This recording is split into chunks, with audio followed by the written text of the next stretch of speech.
আমার বন্ধুগণ, এখন দ্বীনি শিক্ষা কেমন হবে? যেই কথা বলতেছিলাম, যার ভিতরে দ্বীনি জ্ঞান নাই সে যা ইচ্ছা তাই করতে পারে। যার ভিতরে দ্বীনি জ্ঞান আছে সে চক্ষু লজ্জায় হলেও অপরাধ থেকে বিরত থাকবে। আপনি মনে করেন আপনার এই লতিফুল উলুম মাদ্রাসায় যিনি মুহতামিমের দায়িত্ব পালন করেন বা যিনি শিক্ষক আছেন বা ছাত্র আছেন, এই চৌরাস্তা মোড়ের মধ্যে যদি কোনো টেলিভিশনের দোকান থাকে, হয়তো অনেক মানুষকে টেলিভিশনের দোকানে পাবেন নগ্ন উর্দু উলঙ্গ নাচ দেখতেছে, কিন্তু আপনার এই মাদ্রাসার মুহতামিম সাহেব কই দিনকে পাইছে? কথা বলেন না, ভালো লাগতেছে না? বিরক্ত হলে বলবেন, কিন্তু কয়দিন পাইছেন আপনার মসজিদের ইমাম টেলিভিশনের সামনে বসা? কারণ আপনার মসজিদের ইমামের ভিতরে দ্বীনি জ্ঞান দিয়েছেন আল্লাহ, যার কারণে তার ভিতরে আল্লাহ ভয় ঢুকাইয়া দিয়েছেন। কারণ আল্লাহর আরশের নিচে জমিনের উপরে আল্লাহকে সবচেয়ে বেশি ভয় করে যারা, তারাই হলো আলেম সমাজ। ইন্নামা ইয়াখশাল্লাহু মিন ইবাদিহিল উলামা। সবচেয়ে বেশি ভয় করে তার রবকে আলেমরা, উলামাগণ আল্লাহকে সবচেয়ে বেশি ভয় করে। আবার জালেম আলেম আছে না নাই? আবার জালেম আলেম আছে। সব আলেম আল্লাহকে ভয় করে না, কিছু আলেম আল্লাহকে ভয়ের নামে ভণ্ডামি করে, এরকম আছে না নেই? যার ভিতরে দ্বীনি জ্ঞান আছে কিন্তু নষ্ট হয়ে গেছে। শয়তানের জ্ঞান ছিল, ইবলিশেরও জ্ঞান ছিল।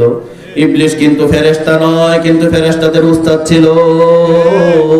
এত জ্ঞান অর্জন করেছিল কিন্তু জ্ঞান পাপী হয়ে গেছে, যার কারণে আল্লাহ যখন বললেন ফাখরুজ, তুই দূর হয়ে যা, জান্নাতে থাকার কোনো অধিকার তোর নাই। যখন আল্লাহ বললেন তুই কেন সেজদা করলি না, সবাই করলো, তুই করলি না কেন? এক তো চুরি করছে, আবার আল্লাহর সাথে যুক্তি দেখাইছে। আনা খায়রুম মিনহু খালাকতানি মিন নার ওয়া খালাকতাহু মিন তিন। আল্লাহ তুমি এটা কোনো কথা বললা? আমি মাটির আদমকে সেজদা দেব, আমাকে তুমি বানাইছো আগুন দিয়া, আর মাটির আদমকে বানাইছো মাটি দিয়া। আগুনের কাজ উপরে যাবে, আগুন কখনো নিচে যাবে না, আর মাটির কাজ সব সময় নিচে থাকবে। আমি আদমকে সেজদা করব না। তখনই আল্লাহ বললেন যা, তুই অভিশপ্ত, তোর এখানে থাকার কোনো অধিকার নাই। আলেম শ্রেণীর মধ্যে কিছু আলেম কোরআনের জ্ঞান অর্জন করার পরেও জ্ঞান পাপী হয়ে শয়তান হয়ে যায়, আছে না নাই? আমার বন্ধুগণ, এই কোরআন এমন এক কিতাব, এই কিতাব যদি আপনি অর্জন করেন, এই কিতাবের জ্ঞান যদি আপনি গ্রহণ করেন, আপনি দুনিয়া এবং আখিরাতে কল্যাণকামী হয়ে যাবেন। আর দ্বীনি জ্ঞান যদি আপনার মধ্যে না থাকে, দ্বীনি ইলম যদি আপনার মধ্যে না থাকে, আপনি দুনিয়া এবং আখিরাত সবই হারাবে। আল্লাহ পাক রব্বুল আলামিন যখন রাসূলকে দেখেন বললেন যে রাসূল আপনার রবের নামে আপনি পড়ুন।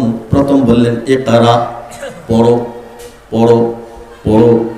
বিসমি নামে মানে তোমার রবের নামে, এখানে বুঝেন আল্লাহ বললেন ইকরা বিসমি, পড়ুন আপনার রবের নামে। প্রথমে পড়ার কথা বলেই বললেন আপনার রবের নামে। এখন বোঝা গেল যেই জ্ঞানের মধ্যে আল্লাহর নাম নাই, আল্লাহর নামের বাহিরে যেই জ্ঞান, সেটা কখনো জ্ঞান হতে পারে না। আল্লাহর নাম ছাড়া যেই ইলম, আল্লাহর নাম ছাড়া যেই পড়া, সেই পড়া কখনো পরিপূর্ণ পড়া হতে পারে না। আমার বন্ধুগণ, আমরা তো দেখি বাংলাদেশের সাবেক যারা হয়েছে, যারা গত হয়েছে, পলাইছে, আছে না নেই? যারা পালায় গেছে তারা দেশের মধ্যে আল্লাহর কোরআন থেকে অনেক কিছুই বাদ দেওয়ার চেষ্টা করেছে। রাসূলুল্লাহ সাল্লাল্লাহু আলাইহি ওয়াসাল্লামের সাথে মিলান, রাসূলের উপরে যখন কোরআন আসলো, রাসূল যখন কোরআন বলে, তখন মক্কার কাফেররাও বলে ক্বালু আসাতিরুল আউয়ালিন ইকতাতাবাহা মুয়াতুমলা আলাইহি বুকরাতাও ওয়া আসীলা। মুহাম্মদ তো পুরাকালের কিছু কল্প কাহিনী বলে, রাতের কালে সে এটা বানায়, দিনের বেলা আমাদেরকে শোনায়।